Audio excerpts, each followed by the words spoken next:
नमस्कार दोस्तों, OCN network में आपका स्वागत है। ब्रेकिंग खबर चलाई जा रही है कि मध्य प्रदेश में कांग्रेस ने बड़ा फैसला किया है, बड़ा फेरबदल किया है। और ये बड़ा फेरबदल क्या है? कमलनाथ को अध्यक्ष पद से हटा दिया है और जीतू पटवारी को नया अध्यक्ष बना दिया है।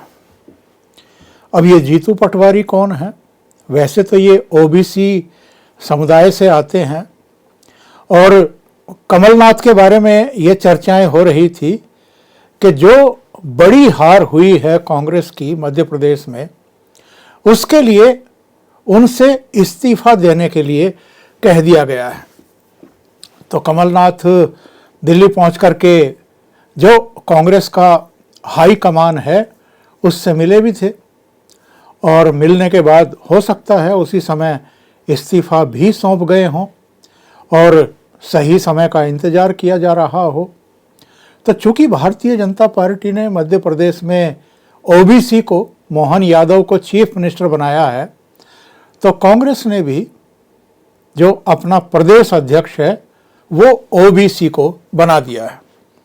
अब इससे पहले तो कभी ओबीसी की याद इनको आई नहीं और अलग अलग प्रदेशों में अगर आप इनके संगठनों के ही पदाधिकारी या मुख्यमंत्री या उप मुख्यमंत्रियों को देख लें तो उनमें कितने ओबीसी होंगे आपको ढूंढ करके उंगलियों पर गिनने वाले चेहरे मिलेंगे।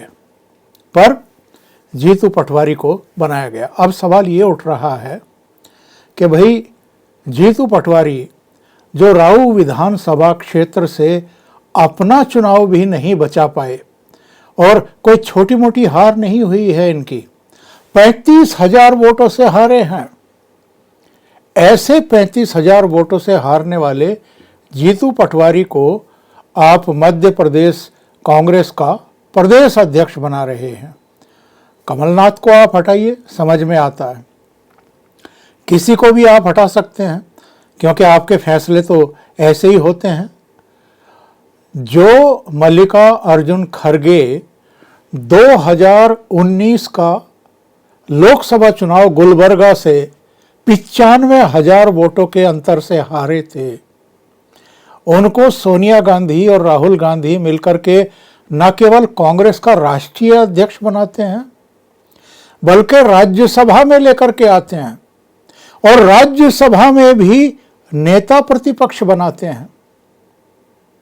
यानी हारे हुओं पर कांग्रेस का नेतृत्व कितना आशना है, कितना विश्वास करता है, इन दो घटनाओं से आप अंदाजा लगा लीजिए।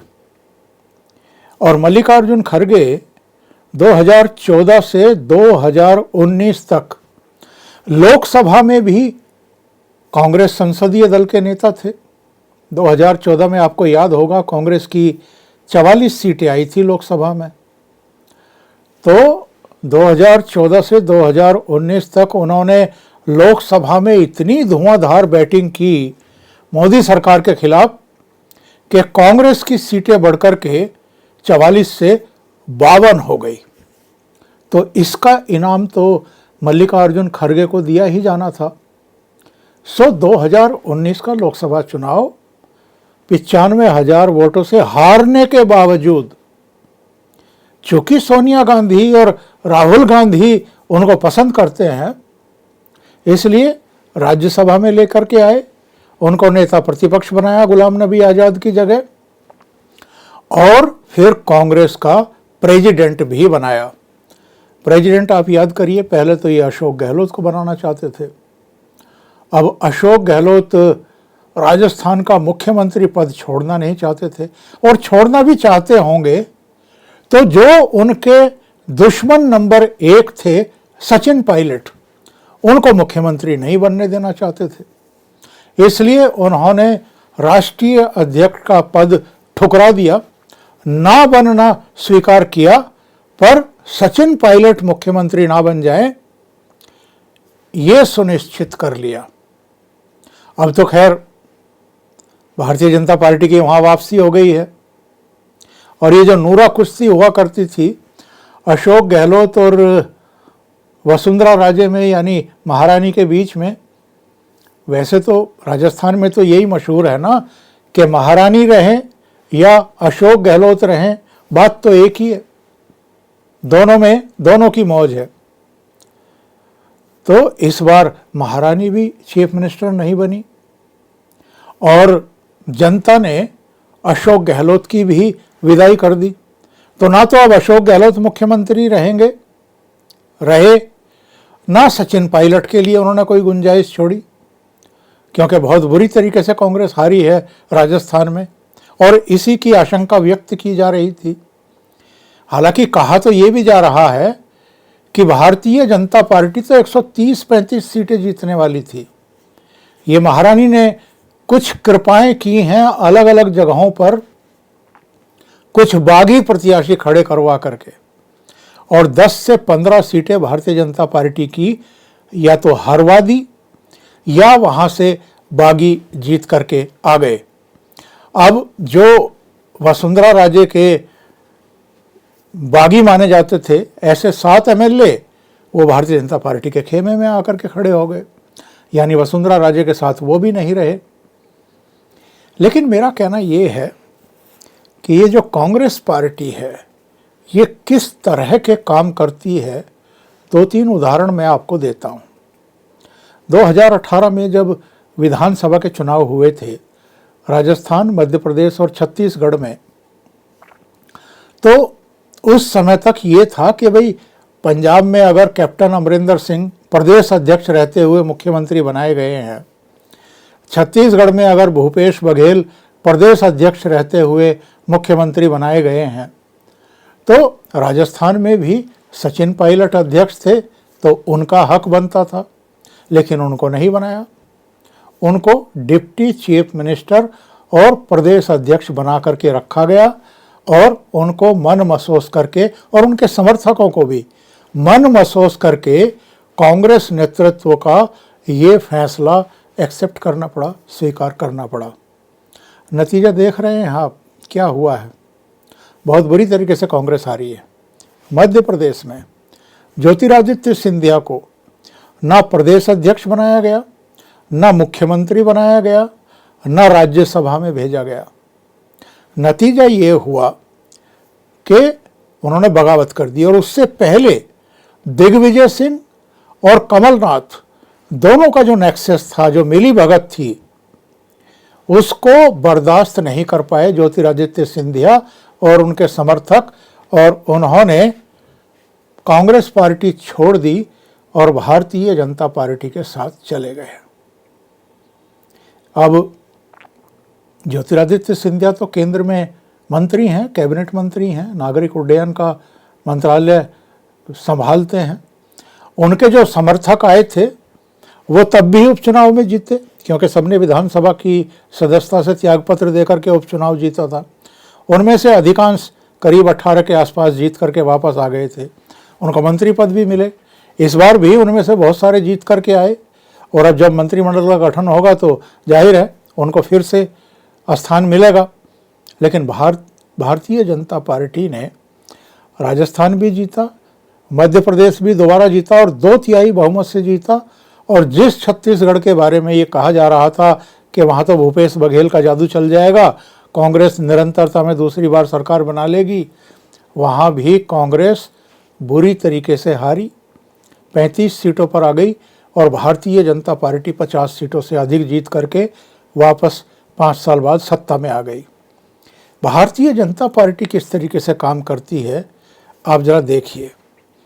यहाँ पर डॉक्टर रमन सिंह, जिनके पास 15 साल का मुख्यमंत्री का अनुभव था, शिवराज चौहान, जिनके पास 18 साल का अनुभव था मुख्यमंत्री का, और वसुंधरा राजे जो 2 बार चीफ मिनिस्टर रह चुकी राजस्थान की।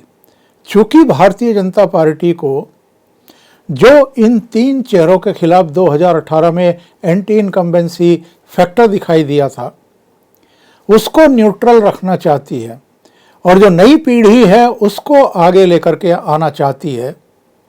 इसलिए तीनों राज्यों में नेतृत्व परिवर्तन कर दिया गया। रमन सिंह की जगह विष्णुदेव साय को ले आए। शिवराज चौहान की जगह मोहन यादव को ले आए। वसुंधरा राजे की जगह पहली बार एमएलए चुने गए भगवान शर्मा को ले आए, भजन लाल शर्मा को ले आए। तो आप ये देखिए कि एक तरफ तो भारतीय जनता पार्टी है जो इतने साहसिक फैसले कर रही है और जिनका संदेश कार्यकर्ताओं में भी ये जाता है कि भाई अगर हम निष्ठा के साथ, अनुशासन के साथ, समर्पण और आस्था के साथ लगे रहे तो हम भी कभी चीफ मिनिस्टर बन सकते हैं। क्योंकि तीनों राज्यों में ऐसे चेहरों को चीफ मिनिस्टर बनाया गया है जिनकी मीडिया में कहीं चर्चा ही नहीं थी, और ऐसे ही चेहरे आजकल उपराष्ट्रपति बन रहे हैं, राष्ट्रपति तक बन रहे हैं, अलग अलग राज्यों के गवर्नर बन रहे हैं, मंत्री बन रहे हैं, जिनके बारे में चर्चा नहीं होती मीडिया में, वो मंत्री बन जाते हैं। तो एक तरफ भारतीय जनता पार्टी का काम करने का तरीका है, दूसरी तरफ कांग्रेस का है जो चुनाव हार रहे हैं, 35,000 वोटों से हार रहे हैं, उनको आप प्रदेश अध्यक्ष बना रहे हैं कांग्रेस का। पता नहीं क्या सोच करके बना रहे हैं और इससे क्या संदेश आप कार्यकर्ताओं में भेजना चाहते हैं। कांग्रेस के भी मध्य प्रदेश में बहुत सारे जीत करके आए हैं, और भी आए होंगे, ओबीसी के भी आए होंगे, उनमें से किसी को बना देते।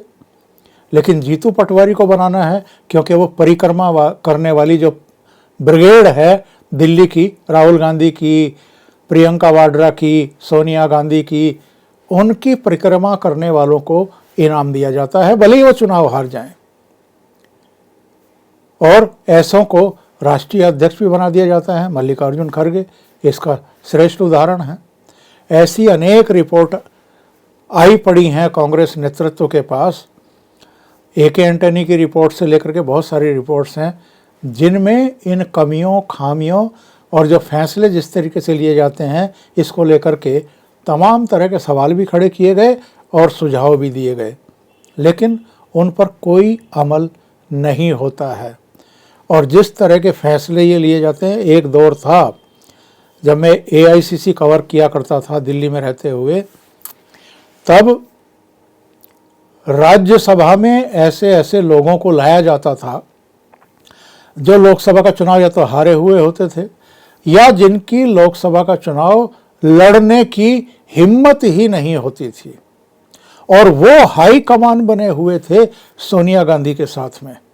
ऐसे बहुत सारे चेहरे, उनके दफ्तर भी AICC में, और उनके यहाँ अलग अलग प्रदेशों में चुनाव जीतने वाले जो मार्च लीडर हुआ करते थे, जो मुख्यमंत्री थे, वो आकर के कॉर्निश किया करते थे, सलाम बजाते थे और वहाँ पर आकर के उनको नमस्कार किया करते थे, उनको ओबलाइज करते थे। ऐसे कांग्रेस के महासचिवों को मैं जानता हूँ जिनके बेटे बेटियों की शादियाँ कुछ राज्यों के चीफ मिनिस्टर्स ने एक तरीके से फ्री में करवा दी। तो जब आप इस तरह की चीज़ें करेंगे, इस तरह के फैसले करेंगे, जो जनाधार खोए हुए नेता हैं उनको हाई कमान बना करके बैठाएंगे, जो राज्यों के फैसले लेते हैं, राज्यों के जीतने वाले नेताओं की किस्मत तय करते हैं, तो फिर कांग्रेस का क्या होगा? भट्टा ही बैठेगा, जो लगातार बैठता जा रहा है। और मुझे लगता है कि ये भारतीय जनता पार्टी के लिए तो खुशखबरी की तरह ही है कि ऐसे नेताओं को मुख्य पदों पर नियुक्त कर देती है कांग्रेस पार्टी। अभी के लिए इतना ही। बहुत बहुत धन्यवाद। अगर आपको ये चैनल और इसके कंटेंट पसंद आ रहे हैं तो लाइक करें, कमेंट करें, वीडियो को शेयर भी करें। अभी तक अगर आपने ये चैनल सब्सक्राइब नहीं किया है तो सब्सक्राइब कर लें और साथ में लगे बेल आइकॉन को दबाना ना भूलें, ताकि आगे आने वाले वीडियो और उनके नोटिफिकेशन आप तक पहुंचते रहें। बहुत बहुत धन्यवाद। नमस्कार।